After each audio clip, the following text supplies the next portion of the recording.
ચલો આજના વિડીયોમાં આપણે દાખલા નંબર 5 અને દાખલા નંબર 6 સોલ્યુશન કરીશું, બરાબર ને? તો તમારી બુકમાં આપ્યો હશે દાખલા નંબર 5, મહેતા પાંડ્યા કરતા 4 ગણો અને બાજપાઈ મહેતા કરતા હિસ્સાનો કયો અડધો. એટલે તો જો તમારે નફા નુકસાનનું પ્રમાણ શોધવાનું, રકમ તમારે હરકી રીતે વાંચવાની છે, બરાબર ને? સરખી રીતે વાંચતો નહીં તો નફા નુકસાનનું પ્રમાણ તમારે ખોટું આવશે. તો જો શું લખ્યું છે પહેલા તો, મહેતાને કોને ભાઈ, મહેતાને પંડ્યા કરતા કેટલો ભાઈ, હવે જો પંડ્યાને 1 મળે, બરાબર ને? કેટલો? એટલે કે પંડ્યાને 1 મળે તો એના 4 ગણા કેટલા છે? 4, બરાબર ને?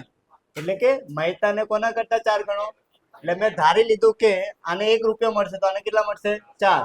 પછી બાજપાઈને મહેતા કરતા કેટલો અડધો ભાગ, એટલે કે બાજપાઈના કેટલો ભાગ છે? 4. 4 છે ને, એટલે 4 ના અડધા કેટલા થાય? 2. સમજી ગયા આટલું? હવે ટોટલ કેટલું થશે આમાં? 7. બોલો ડન આટલું? હવે તમને પેઢીનો કુલ નફો તમને આપ્યો છે 87,000 કેટલો? 500. દરેક ભાગીદારને નફાની રકમ કેટલી મળશે, સમજી ગયા? ચલો જો હવે તો પહેલા કોણ છે ભાઈ? પંડ્યા લઈએ. પહેલા પંડ્યાને મળતી રકમ શું લખવાનું ભાઈ? હે ને 87,000 આપ્યા, કેટલા? તો આ લખવાનું પેલા 87,500 અને પંડ્યાનો ભાગ આપણે શોધી કાઢ્યો, કેટલો છે? 1/7. તો લખી દઈએ 1/7 કરો 12,500. ચલો ડન આટલું? ચલો ડન. તો બીજું છે કોણ છે? મહેતા. મહેતાને મળતી રકમ શું લખવાનું? હે ને 87,500. ચલો મહેતાનો ભાગ કેટલો છે? 4/7, બરોબર ને? કેટલા?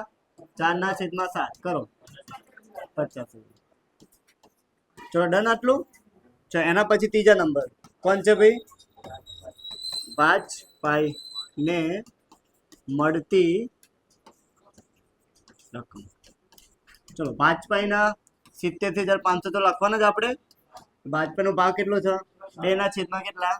7 કરો 25,000. ચલો ડન આટલું? ખબર પડી ગઈ? પડી ને ખબર? ચલો ફરી વાર, મહેતાને પાંડ્યા કરતા કેટલા? 4 ગણો, એટલે આપણે ધારી લેવાનું કે પંડ્યાને કેટલા મળે? 1. તો મહેતાને કેટલો મળશે? 4. પછી બાજપાઈને મહેતા કરતા કેટલો? અડધો, એટલે બાજપાઈને 4 રૂપિયા મળે, તેના અડધા કેટલા? 2. પછી વેચી નાખવા આવી રીતે, સમજી ગયા? ચલો બીજો દાખલો જોઈએ. શું લખ્યું છે? શીલા સુરભી, હે ને? બરાબર, શીલા સુરભી અને સંકેત એમ 3 ભાગીદારો છે. તમને નફો તમને આપ્યો છે 1,35,000 અને પછી નફા નુકસાનનું પ્રમાણ તમને આપ્યું છે 3/2/3 ના પ્રમાણમાં વેચવાના બદલે કયા ભૂલથી વેચાઈ ગયું? 2/1 અને 3 ના. તો તમારે ભૂલ સુધારણા નોંધ લખવાની. શું લખવાની? સમજી ગયા? જ્યારે બી રકમમાં ભૂલ સુધારણા નોંધ લખી હોય તો સૌથી પહેલા તમારે શું કરવાનું? ટેબલ બનાવવાનું. શું બનાવવાનું? તો જો ટેબલ આપણે રેડી કરીએ પહેલા. જો શું બનાવવાનું ભાઈ? ટેબલ પહેલા બનાવવાનું, સમજી ગયા? જ્યારે બી રકમમાં ભૂલ સુધારણા આપી હોય ત્યારે. તો જો જરા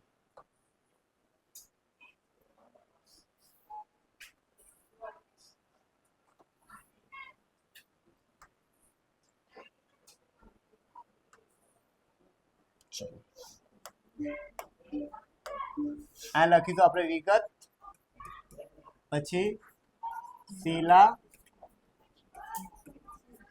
સુરભી અને સંકેત, અને આ લખી દઈશું આપણે કુલ. હવે તમારે આમાં નક્કી કરવાનું છે કે કયું પ્રમાણ ખોટું હતું અને કયું પ્રમાણ સાચું હતું. આપણે નફો વેચવાનો તો કયા પ્રમાણમાં? આ પ્રમાણમાં, હે ને? 3/2/3 ના પ્રમાણ. પણ ભૂલથી કયા પ્રમાણ વેચી નાખ્યું? 2/1/1, બરોબર? તો આ તમારે લખી દેવાનું પેલા સાચું. શું લખી દેવાનું? ચલો સાચું પ્રમાણ તમને આપ્યું છે કેટલું? 3/2/3. નફો તમને કેટલો આપે છે? 1,35,000. ઓકે, તો એકવાર હું તમને વેચતા શીખવું, બીજું તમારે જાતે કરજો કેલ્શિયમ, બરાબર ને? તો પ્રમાણ તમને શું આપ્યું છે? 3/2/3. ટોટલ કેટલા થશે બોલો? 8. ભાગાકારમાં કેટલા મૂકવાના તમારે? 8. વેચાણું કેટલા? જો પહેલા તો 1,35,000 લખવાના. કેટલા? ચલો આ કોણ છે? શીલા. કોણ છે? તો શીલાનું પ્રમાણ શું થાય? 3/8 કરો 50 625 ડન આટલું. તો આ કેટલા લખીશું આપણે 50 625 સમજી ગયા. પછી બીજું કોણ છે સુરભી, તો એ જ લખવાનું તમારે 1,35,000. ચલો સુરભીનો ભાગ કેટલો થશે 2/8 કેટલા, ચલો 2/8 બોલો કેટલા રૂપિયા, કેટલા 33,750 ડન આટલું. આ લખી દઈએ આપણે 33,750.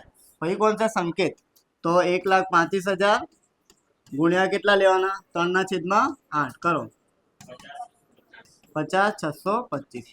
ચલો 50 625 ટોટલ કેટલા આવશે ભાઈ 1,35,000 બરાબર ને.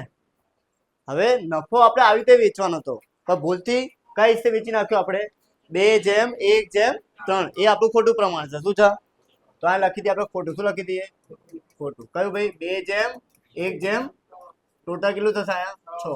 ખબર પડશે ને વેચતા 1,35,000 કરો કેલ્સી કરો કે 1,35,000 ગુણ્યા 2/6 કરો 45,000 કેટલા ભાઈ 45,000 કરો. પછી એટલે કે 1,35,000 ગુણ્યા 1/6 કેટલા 22,500 ધન આટલું. પછી 1,35,000 ગુણ્યા 3/6 કરો 67,500 અને ટોટલ કેટલા. ચલો બધાને ખબર પડી ગઈ. હવે જે મેઇન વસ્તુ જે આયા છે આ તો તમને આવડી જશે બધાને.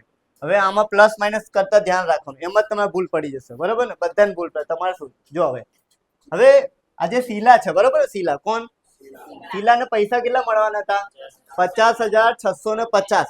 પણ ભૂલથી આપણે કેટલા આપ્યા ઓછા આપ્યા ને, આપ્યા કે નહીં ઓછા, તો બીજા કેટલા રિટર્ન કરીશું. એટલે આ બંનેનો તમારે તફાવત કાઢવાનો. એટલે કે 50,625 માંથી 45,000 માઇનસ કરી દો 5,000 બરાબર ને. એટલે આટલા પૈસા તમારે આપવાના. અને જ્યારે બી પૈસા તમારે આપવાના હોય તો એ પ્લસમાં રકમ લખવાની અને જો લેવાનો હોય તો માઇનસમાં લખવાની. સમજી ગયા. એટલે આપણે આને આપવાના હતા કેટલા 50,625 પણ આપણે ભૂલથી કેટલા આપ્યા એટલે ઓછા પૈસા આપ્યા એને તો પાછા આપવા પડશે ને બીજા. એટલે આપવાના થશે એમાં લખવાનું પ્લસમાં. ચલો આમાં જો હવે સુરભી કોણ, સુરભીને કેટલા પૈસા આપવાના હતા 33,750 પણ આપણે આપ્યા કેટલા, તો આને બી ઓછા જ આપ્યા હે ને. તો કરો કેટલાનું ગેપ છે તો એને પ્લસમાં જ લખીશું ને 11,250 બોલો ડન આટલું. ચલો હવે સંકેત કોણ, સંકેતને કેટલા પૈસા આપવાના હતા 50,625 રૂપિયા આપવાના હતા આપણે બરોબર ને. પણ આપ્યા કેટલા આપણે 67,500. એટલે વધારે પૈસા એને આપી દીધા આપણે ભૂલથી, તો પાછા લેવા પડશે ને. તો કેટલા પાછા લેશું સમજી ગયા. હવે લેવાના તો પ્લસમાં નહીં લખવાનું, હવે શેમાં લખવાનું માઇનસ. કેટલા 16,875 બોલો ડન આટલું. ખબર પડી પ્લસ માઇનસ માં ખબર પડી ને. ચલો હવે આની આમ નોટ લખવાની તમારે ભૂલ સુધાર. શું લખવાનું તો જો આયા ચલો આવડે છે ને ભૂલ સુધારના. આમનો તો લખતા બધાને આવડે કે ના આવડે. ચલો જોઈ લઈએ જરા, ના આવડે તો જોઈ લો.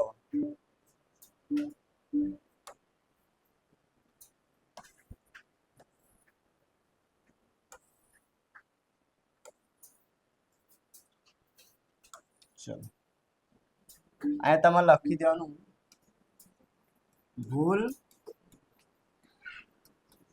બરોબર ને. આ તારીખ વિગત પછી શું લખીશું આપણે ખાપા ઉધાર અને જમા. ચોડન આટલું. હવે યાદ રાખો આમનું જ કઈ રીતે બનાવજો. જે માઇનસ છે ને એના ખાતે ઉધાર કરવાનું અને જે પ્લસ છે એના ખાતે શું કરી દેવાનું જમા. સમજી ગયા. તો માઇનસ કોણ છે સંકેત, તો લખીએ આપણે સંકેતના મૂડી કે ચાલુ ખાતે લખવાનું. શું લખવાનું ભાઈ ખાતે ઉધાર. અને કોણ છે બીજા બે જણા શીલા કોણ, ચલો શીલાના મૂડી કે કયા ખાતે ભાઈ ચાલુ ખાતે. અને કોણ છે બીજો સુરભી, સુરભી ના મૂડી કે ચલો મૂડી કે શું ચાલુ ખાતે. ચલો આના કેટલા આપણે પૈસા મૂકવાના 16,875. આના કેટલા મૂકીશું આપણે 56,25 અને આના કેટલા 200. એટલે ટોટલ કરશું ને એટલે કેટલા 16,875. સમજી ગયા. ખબર પડી 875 ને.